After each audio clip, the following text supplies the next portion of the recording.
China's President Xi Jinping attended a grand welcome ceremony in Moscow. It was organized by Xi's dear friend, Russian President Vladimir Putin. Moscow laid out the red carpet for Xi. He was welcomed by the Kremlin's cavalry guards and greeted by the Kremlin commandant.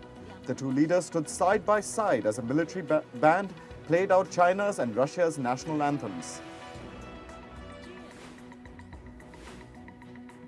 The US has said that when it comes to Ukraine, China is not impartial in any way. The comments came after Xi Jinping and Vladimir Putin displayed their friendship. Earlier, the US had urged Xi to press Putin to respect Ukraine's sovereignty.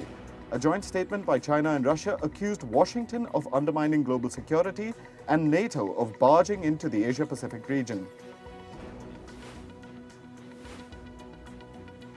Japan's Prime Minister Fumio Kishida met Ukrainian President Volodymyr Zelensky during his unannounced visit to Kyiv. During a joint news conference, Zelensky said he would join an upcoming G7 summit online. Japan will host the G7 summit this year in Kishida's hometown, Hiroshima.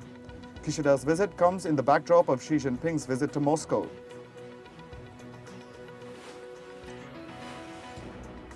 Mexico's president has rejected a report by the United States that highlights human rights abuses. President Obrador called the US State Department liars and said that the US believes that it is the government of the world. The report highlighted unlawful or arbitrary killings by the Mexican police, military and other officials, forced disappearances by the government agents, and torture and inhumane treatment by security forces. The Honduran foreign minister says the US respects the country's decision to establish diplomatic ties with China. Honduras's decision risks its ties with Taiwan and its allies. China does not allow countries that it shares diplomatic ties with to maintain relations with Taiwan. The US State Department warned Honduras that China makes many promises but does not fulfill them. The US will announce further sanctions against Myanmar. A US State Department official said the sanctions will make it more difficult for Myanmar's junta to generate revenue to buy weapons. Myanmar's military staged a coup in February 2021. It overthrew a democratically elected government led by Aung San Suu Kyi. So far, the US has imposed sanctions on 80 individuals and more than 30 entities in Myanmar. The East African country of Uganda has introduced new penalties for same-sex relations. The Anti-Homosexuality Bill 2023 was passed after a highly chaotic session. It bans activities that promote or encourage homosexuality. Uganda is a highly conservative and religious country. Homosexuality is already banned. In 2009, Uganda introduced an anti-homosexuality bill that included a death sentence for gay sex. Protesters in Paris continue to demonstrate against the controversial pension reforms. In the latest, motorbikes were set on fire along with rubbish piled up on the streets. Fire engines were deployed to put out the blaze. Police fired tear gas to disperse protesters. This comes in the aftermath of the French government narrowly surviving a no-confidence vote. Education support staff in Los Angeles in the US state of California have launched a 3-day strike. Bus drivers, cafeteria workers, and classroom assistants are protesting to demand higher wages. Classes were suspended for nearly 500,000 students in Los Angeles.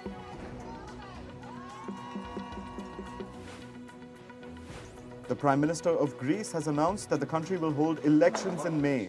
The elections will come in the aftermath of the nation's deadliest rail disaster. It triggered protests and piled pressure onto the government. The Greek Prime Minister was elected in 2019. His popularity took a hit after the train disaster, which killed 57 people. Former Pakistani Prime Minister Imran Khan will lead a meeting of senior Pakistan Tehreek-e-Insaf party leaders to discuss political and national affairs. Khan has also agreed to sit with rival parties to discuss a national consensus on elections. This comes as civil society members urged him to diffuse political tensions. Remember, Khan has received protective bail in 2 cases related to terrorism. Polish and Dutch fighter jets participated in a joint military exercise. Polish MiG-29s and Dutch F-35s performed on-air interception maneuvers over Polish airspace. Last week, Poland announced that it would send 4 MiG-29 fighter jets to Ukraine. Poland will be the first country to provide Ukraine with fighter jets.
Executive has doubled down on the company's claims that it never shared US user data with the Chinese government. The statement comes amid growing US national security concerns. He added that TikTok's parent company ByteDance is not owned or controlled by any government or state entity. The Chinese-owned short video app has over 150 million daily active users in the US.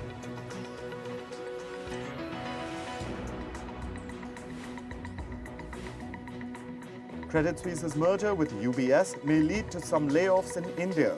According to financial experts, the move will be made in a bid to rationalize staff at Credit Suisse. The crisis hit bank's equity strategist Neelkant Mishra and Ashish Gupta recently quit to join India's Axis Bank group. Credit Suisse currently employs about 7,000 people in the subcontinent.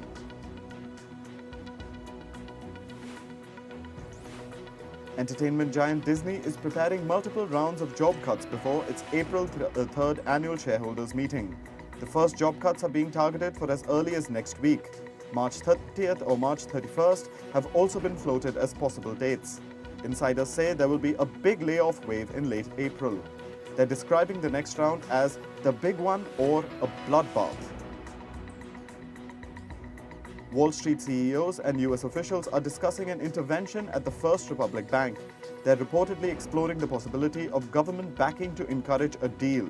The US government could play a role in lifting assets out of the First Republic that have eroded its balance sheet.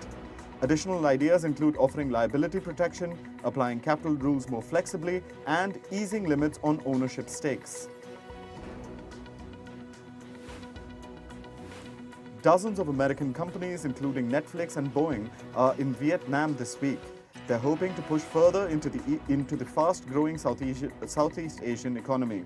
Vietnam has emerged as an attractive potential alternative to China.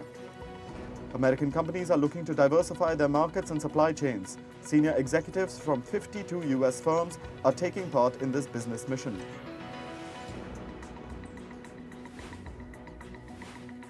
Nike has raised its full-year revenue outlook after reporting quarterly results that beat estimates. The company saw strong demand for its sneakers, including classic styles. These include the Jordan Retro sneakers and newer franchise launches such as LeBron 20. However, the company's apparel inventory fell in the third quarter. Nike posted revenue of $12.39 billion in the third quarter, beating estimates of $11.47 billion. The Writers Guild of America has proposed allowing artificial intelligence to write scripts. The proposal mentions that AI scripts must not affect writers' credits or residuals. The Guild had previously indicated that it would propose regulating the use of AI in the writing process. The proposal would allow a writer to use ChatGPT to help write a script without having to share writing credit or divide residuals. Google is opening up access to Bard, its new AI chatbot tool that directly competes with ChatGPT. Users can now join a waitlist to gain access to Bard. Google said it will start rolling out the tool in the US and the UK.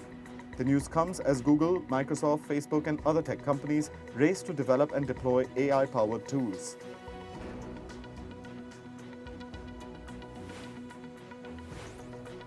Twitter rival Mastodon now has more than 10 million registered users. The platform rose to fame after Elon Musk took over the reins of Twitter in October last year.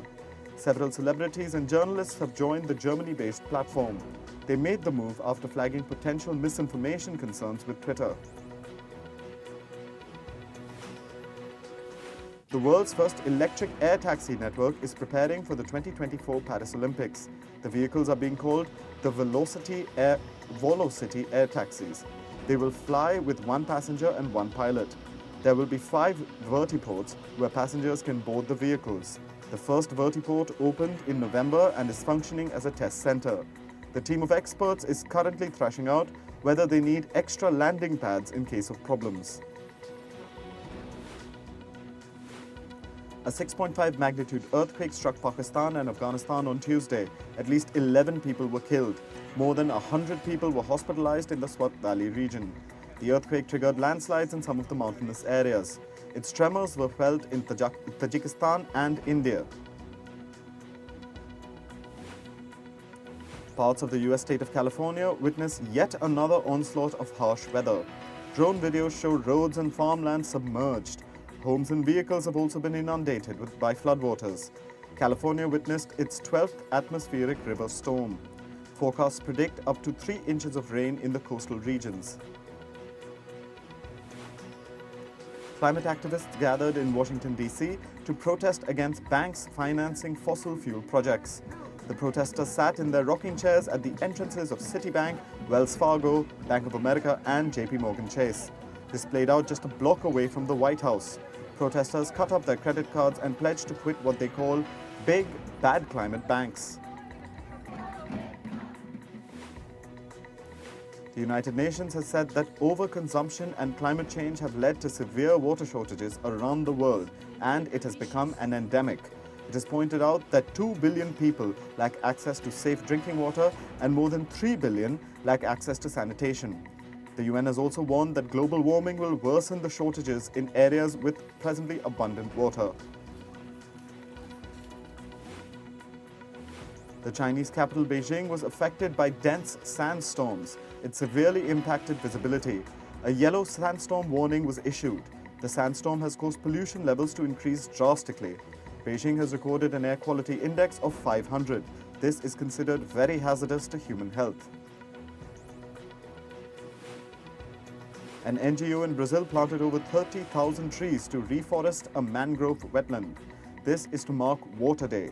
It also escalates efforts to protect river water and marine life. The project started in 2021 to regain almost 13 hectares of mangrove wetland in Guanabara Bay. Local fishermen also participated in the project. Brazil has ousted all illegal gold miners from the Yanomami territory. This has been done to battle environmental crime and defend indigenous people in the rainforest. Yanomami territory has been invaded by thousands of gold miners. These miners polluted the rivers, spread malaria, and scared off the wildlife. This led to malnutrition and thousands of deaths.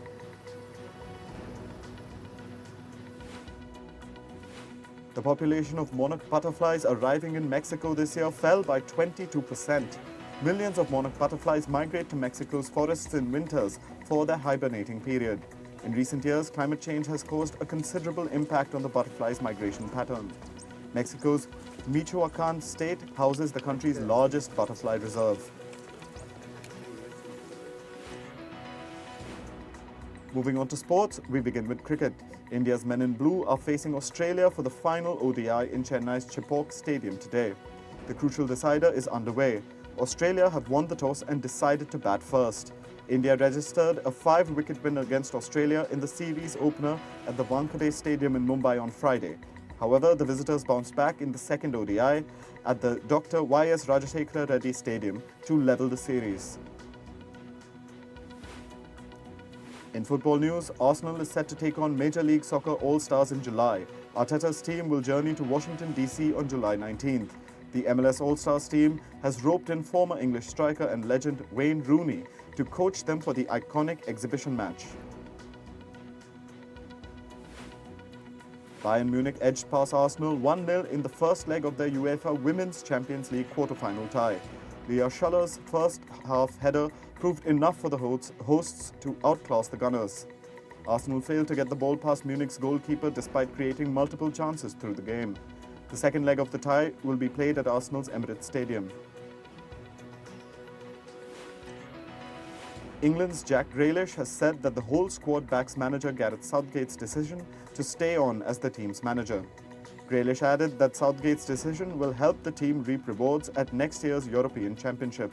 England will launch their Euro 2024 qualifying campaign against Italy on Thursday. Italy beat Southgate's team on penalties in the Euro 2020 final. Wolves owners Fosun have opened talks over a potential investment in Belgian club KV Oostende. The announcement comes as Fosun is looking into expanding their portfolio of football clubs in Europe.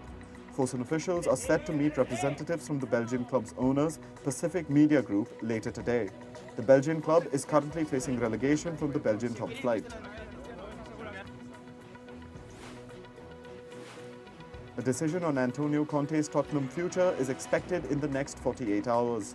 Insiders say it will be difficult for Conte to continue as the head coach following his outburst after a 3-3 draw at Southampton on Saturday. Sources close to Conte insist he spoke out on Saturday because he wants Tottenham to sack him. Novak Djokovic is now officially set to compete at the Serbia Open. This will be the 35-year-old's third consecutive appearance at the tournament. This year's Serbia Open is set to be held in Banja Luka, a city in Bosnia and Herzegovina. The venue has been changed due to ongoing renovations at the Novak Tennis Center in Belgrade. Japan has won the World Baseball Classic, defeating Team USA 3-2.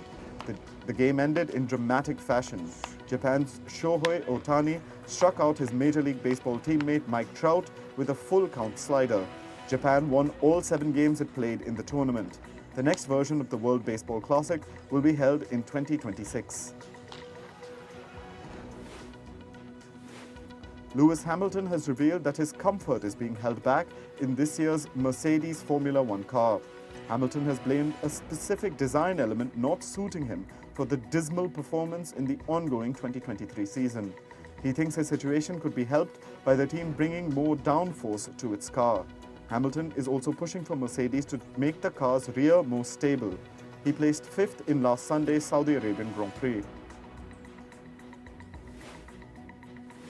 NBA Hall of Famer Willis Reed has passed away at the age of 80. The 7-time All-Star spent his decade-long career with the New York Knicks. Reed famously took to the court in Game 7 of the 1970 NBA Finals against the Los Angeles Lakers, despite suffering a leg injury earlier. The moment defined his career and thrust him into the NBA's GOAT list. The former Knicks player also won the 2 championships during his illustrious run. The Hong Kong screening of Winnie the Pooh, Blood and Honey has been cancelled. The British horror film was due to release in Hong Kong on March 23rd. The film's distributor gave no reason for the cancellation. Chinese censors have long targeted Pooh due to comparisons with President Xi Jinping. Canadian singer The Weeknd is the world's most popular artist. The 33-year-old set a new Guinness World Record. He's the first and only artist to reach 100 million monthly listeners on Spotify.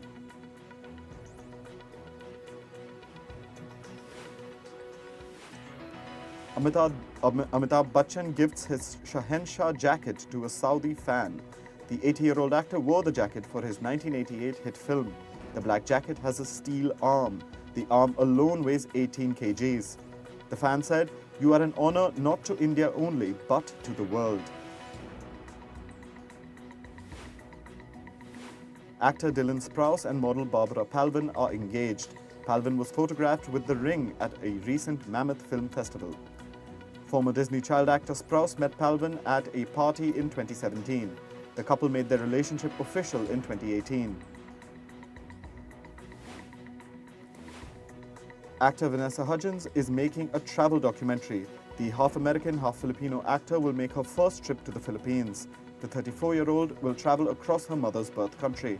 Director Paul Soriano will direct and produce the series. Actor Sharon Stone lost half her money in the Silicon Valley Bank collapse. She said she lost half her money to this banking thing.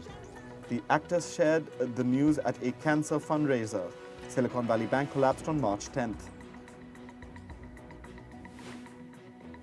Paramount Global's partnership with media firm CJ is rolling out its first series. Sci-fi drama series Yonder will launch globally on April 11th. The Korean show will be available in the US, Canada and the UK. The show will stream on Paramount+. Actor Gwyneth Paltrow is being sued in a 2016 skiing incident. The Oscar-winning actor is being sued for $300,000. An optometrist, Terry Sanderson, sued the actor for skiing out of control. Sanderson claims she collided into him at the Deer Valley Resort. He claims the crash caused him brain injury and 4 broken ribs. The trial began in the US state of Utah on Tuesday. Rapper Bad Bunny is being sued for $40 million by an ex-girlfriend. Carlize De La Cruz Hernandez claims her voice was used without her permission. The Grammy winner used her voice recording for 2 songs. Bad Bunny had offered to buy rights for $2,000, but she refused. Bad Bunny has been Spotify's most streamed artist for the past 3 years. Oscar-winning director Peter Werner dies aged 76. Werner was suffering from heart complications. Werner is credited for the hit television shows Blue Blood and Law & Order Special Victims Unit. Werner received the Best Live Action Short Oscar in 1977.